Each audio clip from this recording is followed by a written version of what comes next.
Hello दोस्तों, ये class 8 का इंग्लिश का पेपर है यानी कि PYQ है। ठीक है, इसका एग्ज़ाम 2 मार्च को होने वाला है। एंड देखो, मैं ये क्लियर कर देता हूँ कि ये PYQ है। ठीक है, प्रीवियस ईयर क्वेश्चन।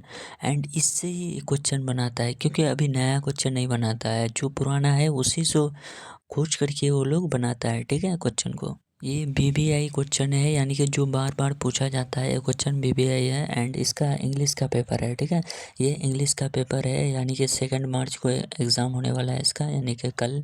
देखो, मैं यहाँ क्लियर कर देता हूँ, ये PYQ है। ठीक है, यानी कि प्रीवियस ईयर क्वेश्चन है, ओरिजिनल क्वेश्चन पेपर नहीं है, प्रीवियस ईयर क्वेश्चन पेपर है। ठीक है, जिसका एग्ज़ाम 2 मार्च को होने वाला है। The correct option. तो आपका एक पैसेज दिया है, इसको किस तरह से पैसेज को खोजना है हम आपको बताएंगे जरूर, लेकिन पूरा पैसेज को नहीं पढ़ेंगे, क्वेश्चन पढ़ेंगे और उसके बाद दिखाएंगे कहाँ पर ये लाइन है। ठीक है, क्या बोल रहा है? What hit an Indian military base, what hit an Indian military base. देखिए ये वाला लाइन है। अब ऑप्शन को देखेंगे, फ्लोड, अर्थक्वेक, एविलियंस या नॉन ऑफ दिस। तो यहाँ पर क्या लिखा है? एविलियंस जो है an avalanche hit an Indian military base in northern Siachen glacier region. तो ये जो लाइन है यहीं पर आपका आंसर है। तो ये वाला ऑप्शन में है कि नहीं है? जब ये वाला ऑप्शन में दिख रहा है तो आपका करेक्ट आंसर कौन सा हो जाएगा? ऑप्शन नंबर सी हो जाएगा। ठीक है ना, आपको लाइन को खोजना है। ठीक है, नेक्स्ट क्या है? Lance naik Koppad was of dash regiment. तो ये देखिए यहीं पर होगा कहीं, पहले देखिए ये वाला, अब देखिए Madras regiment of the Indian army. तो मद्रास अगर ऑप्शन में होगा जगह का नाम तो वो करेक्ट हो जाएगा, मद्रास। पढ़ना है देन देखना है। ठीक है, क्या बोला? He was found that day after the disaster. देखते हैं कहाँ पर है ये वाला लाइन।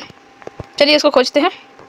तो देखिए ये पर लाइन है, देखिए ये वाला यहाँ पर कॉमा दिया हुआ है। Then 6 day after the डिसएस्टर।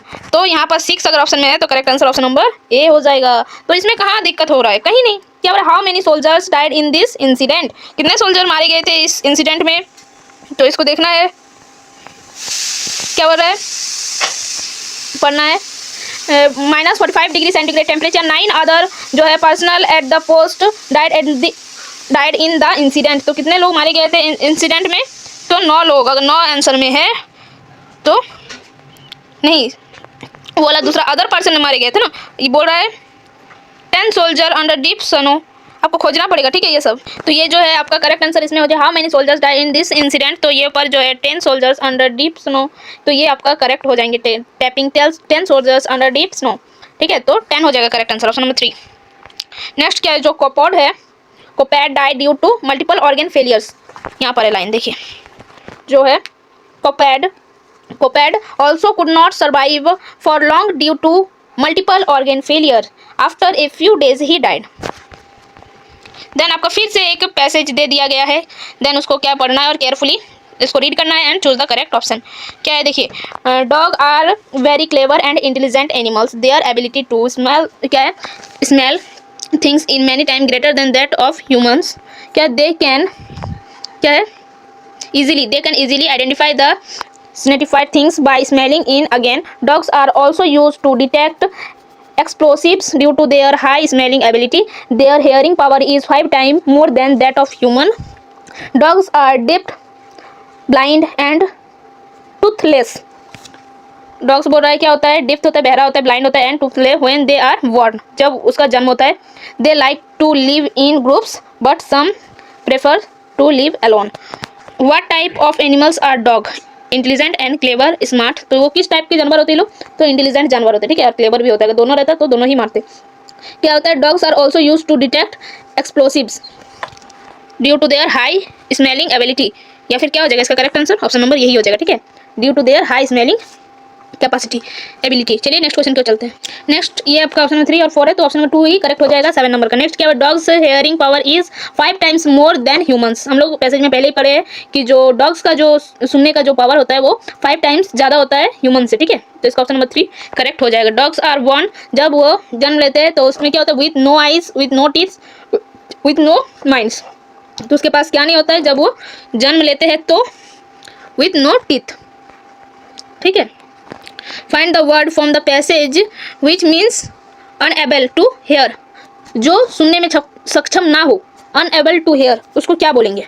डिफ बोलेंगे, बहरा। ठीक है, नेक्स्ट क्या है, choose the correct option given in question number 61 to 65 and complete the letter given below. चलिए एक लेटर दिया है उसको भी देख लेते हैं। नेक्स्ट देखिए क्या है, आपका एक लेटर दिया है, इसको कंप्लीट करना है। 2 डैश है, ठीक है, GMS रांची। डेट दिया, एप्लीकेशन क्या है, सब्जेक्ट एप्लीकेशन फॉर क्या है। तो चलिए ये आपका पैसेज है जिसमें हमको भरना है 61, 62, 63, 64, देन ये पैसेज और 65, 5 नंबर इससे हम कैरी कर सकते हैं। किस तरह से करना है देखिए, अब ये स्कूल का एक है तो इसमें टू द प्रिंसिपल होगा, तो यहाँ पर क्या लिखेगा, पहला जो 61 के लिए है आपका क्या होगा, टू द हेडमास्टर, टू तो लिखा हुआ है, द हेडमास्टर, द हेडमास्टर या नॉन ऑफ दिस। इसमें हमको लिखने का स्टाइल को देखना है, ठीक है, कैपिटल स्मॉल ये सबको आपको बहुत ज़्यादा ध्यान रखना है। तो ये वाला जो हो जाएगा ऑप्शन बी जो है करेक्ट हो जाएगा, इसमें हम भर चुके हैं। अब है एप्लीकेशन फॉर क्या, application for leave, application for leave छुट्टी के लिए आवेदन दे रहे हैं ना जी हम लोग, तो इसका ऑप्शन नंबर 3 जो हो जाएगा करेक्ट हो जाएगा। देन क्या है, sir with due respect I want to say that I have to attend my sister marriage taking जो है place in Delhi, I therefore dash you to grant me leave for 4 days from 30 March 2023 to 2 April 2023, I shall be dash to you for this act of kindness. तो यहाँ पर देखिए 63 और 64 पे क्या भराएगा, जहाँ पर यहाँ 63 64 लिख रहा है जबकि यहाँ पर 13 14 होना चाहिए, तो वो ऑप्शन में वो सब गलत लिखा है इसलिए, ठीक है। तो 13 का क्या हो जाएगा, रिक्वेस्ट, देन 14 का क्या हो जाएगा, oblique, I therefore request you to grant me leave for 4 days from 30 March 2023 to 2 April 2023. I shall be what? Oblique. I shall be oblique to you for this act of kindness. तो इसका हो जाएगा option number 2 जो है correct. और next question यहाँ 15 number में क्या भराएगा, योर फेथफुली लिख सकते हैं। तो फेथफुली अगर ऑप्शन में नहीं है तो योर ओबीडियंटली दे सकते हैं, ऑप्शन नंबर 3 जो है करेक्ट हो जाएगा। योर फेथफुली होता है तो योर फेथफुली लिखते हैं, ठीक है। Choose the correct option, they are playing is in, they are playing ये कौन सा टेंस है आपको पूछ रहा है, तो प्रेजेंट कंटिन्यूअस टेंस है। क्या टेंस है, प्रेजेंट कंटिन्यूअस, जहां पर helping verb is am are हो और V4 लगा हुआ है, ठीक है। वर्ब क्या है, V4 ING है, मतलब V4 है वर्ब का फॉर्म, तो वो प्रेजेंट कंटिन्यूअस टेंस आ जाएगा। तो ऑप्शन नंबर 16 का क्या हो जाएगा, option number 3। Next question number 17 पे चलते हैं। Choose the interrogative sentence, interrogative sentence मतलब ही है क्वेश्चन मार्क, तो क्वेश्चन मार्क दिख गया तो इंट्रोगेटिव सेंटेंस मिल गया। क्या, choose the correct modal verb in the sentence, we dash respect our elder, we must, हमें करना ही चाहिए, ठीक है, हमें अपने बड़ों का आदर करना चाहिए, ठीक है। तो जहां पर करना ही चाहिए बात आता है तो उसमें मस्ट लगता है, ठीक है। Choose the correct article in the sentence, dash sun arises in the east, the sun, क्या लगेगा आर्टिकल में, यहाँ द कहाँ पर लगता है, जो पूरे ब्रह्मांड में एक ही हो, ठीक है, उसके साथ हम लोग दा लगाते हैं, जैसे कि the sun, the moon, the earth, ठीक है, इस तरह से। तो इसका क्या हो जाएगा, the sun arises in the earth, sorry east, सूर्य जो है पूरब की ओर उगती है, सूर्य उदय पूरब से होता है, ठीक है। नेक्स्ट क्वेश्चन नंबर 20 क्या है, the indirect speech of he said I am reading book is, तो इसको इनडायरेक्ट स्पीच में आपको कन्वर्ट करना है। ही said that he was reading a book, आसान है ना, ही said that he was reading a book, क्योंकि ये सिंपल यहाँ पर किया, ये प्रेजेंट कंटिन्यूअस टेंस में था, तो इसको हम डायरेक्ट किसमें, पास्ट कंटिन्यूअस में टेंस में कन्वर्ट करेंगे। He said that as it is रहा, यहाँ पर आई है तो हम बोल रहे हैं, वो कहता है कि मैं पढ़ रहा हूँ, तो हम क्या बोलेंगे, वो कहता है कि वो पढ़ रहा है, ही said that he was reading a book, इस तरह से इसको करना है। ये यहाँ पर कंटिन्यूअस में था, प्रेजेंट कंटिन्यूअस, इसलिए पास्ट कंटिन्यूअस में कन्वर्ट हो गया। और अगर ये सिंपल प्रेजेंट टेंस में रहता तो ये पास्ट सिंपल पास्ट टेंस में कन्वर्ट हो जाता, इस तरह से डायरेक्टली, ठीक है। तो इसका अलग से आप लोग कर सकते हैं, ठीक है, ये टेंस आप लोग अगर पढ़ेंगे तो आपको पता होगा। नेक्स्ट चलते हैं हम लोग, ये 21 होगा, आप लोग कंफ्यूज नहीं कीजिएगा, ठीक है, इधर उधर बहुत ज्यादा रॉन्ग टाइप का लिखा हुआ है। क्या है, choose the odd one out, इनमें से कौन सा है अलग है, ठीक है, ट्री फ्रूट ग्रास, तो सॉल्ट जो है अलग है। नेक्स्ट चूज द एडजेक्टिव, इनमें एडजेक्टिव को हमको चूज करना है, तो इनमें से कौन सा जो है एडजेक्टिव है, तो राइस।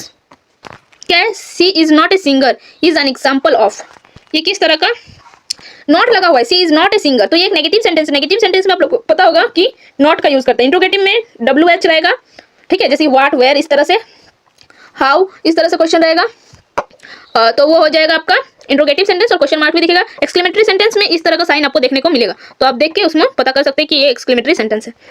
चलिए नेक्स्ट क्वेश्चन पे चलते हैं। The past tense of run, run का पास्ट टेंस क्या हो, run run run run run run. V2 past tense मतलब V2 जो होता है पास्ट टेंस में आता है, तो रन का हो जाएगा रन, देन V3 रन हो जाएगा, V4 हो जाएगा रनिंग, तो इसका पास्ट टेंस मतलब V2 पूछ रहा है, तो 3 ऑप्शन नंबर 3 जो हो जाएगा करेक्ट हो जाएगा। नेक्स्ट क्वेश्चन क्या चलते हैं, choose the correct relative pronoun in the sentence, the book dash your gave me in interesting, the book क्या होगा, the book that you gave me is interesting. Next question इसका क्या हो जाएगा करेक्ट, ऑप्शन नंबर 2 जो है correct हो जाएगा 25 का। नेक्स्ट क्वेश्चन क्या चलते हैं, choose the correct option, what happened when Keshav hands reach the Cornish, जब केशव का हाथ कॉर्निस पर पहुंचता है तो क्या होता है? क्या द एग फ्लो डाउन, क्या एग गिर जाता है? या फिर केशव फ्लो डाउन, क्या केशव गिर जाता है? द कॉर्निस ब्रोकन, या द बर्ड्स फ्लाई अवे, या फिर चिड़िया जो है वो उड़ जाता है? तो क्या होता है? जब उसका हाथ कॉर्निस पर पहुंचता है तो जो बर्ड्स जो थे वो फ्लाई उड़ जाते हैं, ठीक है। नेक्स्ट क्या है? वाई, क्या बोल रहा है? Why is one Indian soldier kill every other day in Siachen? क्यों हर दिन एक ना एक इंडियन सोल्जर मारे जाते हैं सियाचिन पे? क्यों? Due to extreme weather condition. Next, who were asked to participate in the competition? इसका correct answer option number D, all of them. Preksha, Sneha, Siddharth. Kali's favourite snack was, Kali का फेवरेट स्नैक क्या था? स्नैक। तो ऑप्शन नंबर 3, फ्राइड टर्मिट्स। क्या बोल रहा है? Which of the following is controlled by Indian on side and Pakistan on the other? कौन control करता है India on side and Pakistan on other side? तो इसका करेक्ट आंसर क्या हो जाएगा? Option number 2, line of control. 2 जो है करेक्ट हो जाए। नेक्स्ट क्वेश्चन क्या चलते हैं हम लोग। क्या बोल रहे? Who was living a better life than the king? तो इसका correct answer option number C, abbot. Next क्या है? The imperial machine was a क्या? Garden of what? Metals and jewellers, ठीक है। क्या? Who is Mary Kom? मैरी कॉम कौन था? तो एक क्या था? बॉक्सर था, ठीक है। ऑप्शन नंबर 3 जो है करेक्ट हो जाएगा। नेक्स्ट क्वेश्चन की ओर चलते हैं हम लोग। What according to Rupesh was useful for his studies? 34 का क्या हो जाएगा correct answer? Option number 2, technology. What does WCF stand for? WCF stand for क्या होता है इसका full form? Wind chill factors, ठीक है। ऑप्शन नंबर ए जो है आपका करेक्ट हो जाएगा। नेक्स्ट क्वेश्चन की ओर चलते हैं हम लोग फटाफट। Question number 36, Gopichand was the coach of किसका? गोपीचंद जो था वो किसका कोच था ये पूछा जा रहा है, तो PV सिंधु का, ठीक है। क्या बोल रहा है? What had cause blockage in the drain in the story a new religion?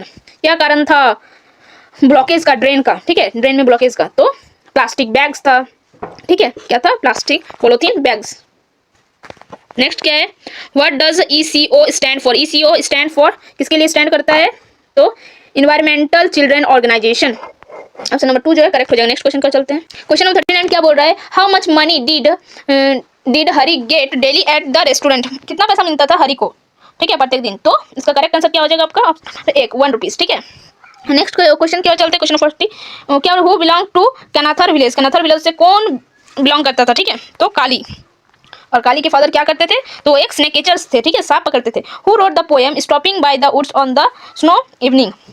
तो इसको किसने लिखा है? ये जो पोएम है इसका राइटर का क्या नाम है आपका? तो Robert Frost. Option number A जो है आपका करेक्ट हो जाएगा। क्या है? William Wordsworth was written the poem daffodils? तो डैफोडिल्स को किसने लिखा है? William Wordsworth. ये सब इतना बार ये सब राइटर का नाम लिया जा रहा है, तो प्लीज आप लोग ये सब याद कर लीजिएगा। जितना बार भी हम लोग इंग्लिश का पढ़ाते हैं आप लोगों को, ठीक है, MCQ कराते हैं, तो इस टाइप से क्वेश्चन मिल ही जाता है। एक डैफोडिल्स से कोई ना कोई क्वेश्चन आ जाता है, माय मदर से आ जाता है, ठीक है। तो ये सब क्वेश्चन जब आ रहा है तो ये सब चैप्टर को पढ़ने की बहुत ज्यादा जरूरत है आप लोगों को। क्या बोल रहे? The poet had to climb sandy hills to, क्या बोल रहा है? Railway station road. तो 43 का क्या हो जाएगा? To collect newspaper. Option number 3 जो हो जाएगा करेक्ट हो जाएगा। The poem daffodils, the poet is describe the beauty of nature. The poet describe the beauty of nature. Daffodils में जो है जो राइटर है हमारा विलियम वर्ड्सवर्थ, उन्होंने क्या किया है? क्या डिस्क्राइब किया है? ब्यूटी ऑफ नेचर को, ठीक है। Name the poet of Bharat our land. उस पोएट का नाम बताइए जो भारत आवर लैंड को लिखे हैं। तो इसका करेक्ट आंसर क्या हो जाएगा? ये सब बार बार क्वेश्चन आ रहा है। सुब्रमण्यम भारती, ठीक है। तो पोएट और जो पोएम जितना भी है और उसका जो पोएट का नाम है ये सब आपको याद जरूर करना है। रॉबर्ट फ्रॉस्ट वाज ए या फिर एन डैश पोएट। वो कहाँ के थे रॉबर्ट फ्रॉस्ट? ऑस्ट्रेलियन थे या अमेरिकन थे या फिर इंडियन थे? तो वो अमेरिकन थे, ठीक है। ऑप्शन नंबर 2 जो है करेक्ट हो जाएगा। नेक्स्ट क्वेश्चन क्या बोल रहा है? क्या बोल रहा है? Who does the poet parents spend their evening in the poem the land of story books? तो इसका करेक्ट आंसर क्या हो जाएगा? जो पोएट के पेरेंट्स थे वो अपना इवनिंग को किस तरह से स्पेंड करते थे, ठीक है, बिताते थे इस किस पोएम में? The land of story books. तो इसका करेक्ट आंसर क्या हो जाएगा? टॉकिंग एंड सिंगिंग, गाना गाते थे और बात करते थे, ठीक है, किसके? पोएट्स के parents. Who has written the poem when Sachin work out to bat? तो ये जो who has written the poem, ये जो पोएम है इसको किसने लिखा है ये पूछ रहा है, ठीक है। तो रुक्सिन बॉन्ड। ऑप्शन नंबर 2 जो है करेक्ट हो जाएगा। नेक्स्ट क्वेश्चन क्या चलते हैं। नेक्स्ट क्या है? Question number 49, where does the road go from in the poem a heritage of tree? तो इसका करेक्ट आंसर क्या हो जाएगा? Mysore to Ooty. Next question number 50 क्या बोल रहा है? हु इज नॉन द, क्या बोलते हैं किसको जाना जाता है? The missile man of India. क्या बोल रहे, who is known as the missile man of India, तो किसको जाना जाता है, तो सबको पता है किसको जाना जाता है, एपीजे अब्दुल कलाम को, ठीक है, एपीजे अब्दुल कलाम। बस तो आज के लिए इतना ही, फिर मिलते हैं नेक्स्ट वीडियो में, तो बाय बाय, टेक केयर, जय हिंद, वंदे मातरम, स्वस्थ रहिए, पढ़ते रहिए, धन्यवाद।